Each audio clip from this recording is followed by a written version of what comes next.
Today's recipe is chicken hash brown casserole. Start with a full bag of shredded hash browns. You can just dump it in.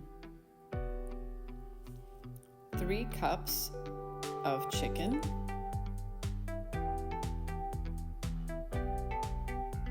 2 cups of cheese.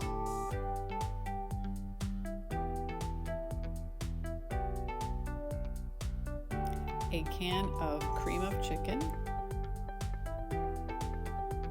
1 can of cream of mushroom, 1 can of green chilies, a little bit of salt, a little bit of pepper. Mix well and set aside.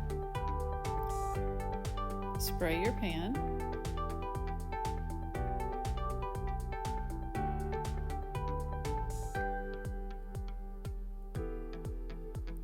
Top with French fried onions.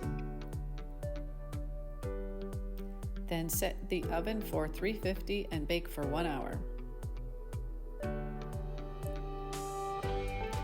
And it comes out looking delicious. Enjoy!